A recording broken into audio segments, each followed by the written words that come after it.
سلام، د نن سهار د 9 بجو خبرونو ته مو زه سمیع الله امینی هرکلی وایم. د محمد حنیف اتمر په مشرۍ د سولې او اعتدال ټاکنیزې ډلې په روان ټاکنیز بهیر کې خپلې ټاکنیزې منډې ټرلې درولي او ځنډولي دي. دغې ډلې په یوې اعلامیه کې په ټاکنیزو چارو کې د حاکمې ډلې د لاسوهنې دوام، د ټاکنو په بهیر کې د لازم اصلاحاتو نه راتلل او د ټاکنیزو بهیرونو پر وړاندې د ګواښونو زیاتوالی د دغې پرېکړې لاملونه په ګوته کړي دي. اعلامیه کاږي د روان حالت په دوام سره د آزاد فضا، رڼو او عادلانه ټاکنو د ترسره کېدو لپاره هیڅ ډول ډاډ نشته. دا په داسې حال کې ده چې تر دې مخکې هم ولسمشرۍ ماڼۍ ته یو شمېر نمایندانو د بېلابېلو لاملونو له مخې د راتلونکو ټاکنو د تحریمولو خبرداری ورکړی دی. ملي دفاع وزارت وایي په غزني کې د طالبانو له چاودېدونکو توکو، وسلو او مهماتو ډک ټیلري موټر له منځه یوړل شو. د دغه وزارت ویاند روح الله احمدزی زیاتوي دغه موټر تېره ورځ د دیک ولسوالۍ د لارې په اوږدو کې په یو هوایي برید کې له منځه تللی دی. د نوموړي په وینا په دې بمباریو کې بل چاته زیان نه دی اوښتی.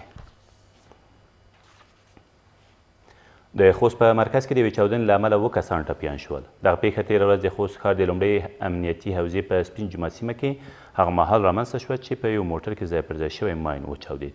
د خوست د امنیه قومندانۍ مسؤلین زیاتوي ټپي شوي کسان ټول ولسي وګړي دي. د ملي امنیت سلاکار د امنیتي سکتور په مشرتابه ناسته کې وویل امنیت د نظام لپاره تر هر څه لومړیتوب لري او په دې برخه کې شته ګواښونه او ستونزو ته جدي پاملرنه وشي. حمدالله محب همداراز اړوندو امنیتي بنسټونو ته لارښوونه وکړه چې په دې اړه ټول ګواښونه، حل لارې او امکانات په ګوته کړي او پر وړاندې په جدیت سره ودرېږي او مخې ونیسي. دا په داسې حال کې ده چې په دې وروستیو کې ترهګریز بریدونه زیات شوي او له امله یې سلګونه ولسي وګړو ته مرګ ژوبله هم اوښتې ده.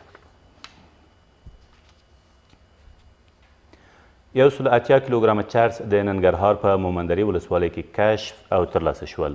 د ننګرهار د والي ویاند وایي دغه توکي چې په یو کورلا موټر کې ځای پر ځای شوي وو تېره ورځ د مومندرې ولسوالۍ د لارې په اوږدو کې ترلاسه شوي دي.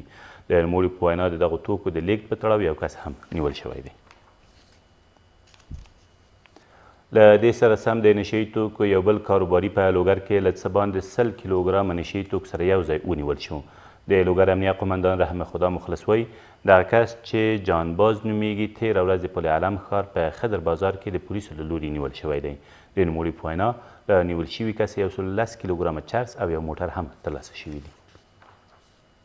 یک اراده موتر، 110 کیلوگرم مواد مخدر و شخص خود مظنون که قاچاقبر حرفه‌ای بود.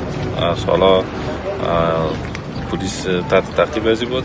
خوشبختانه امروز بعد از عملیات دستگیر شده. شخص مذکور حاجی جانباز نام داره.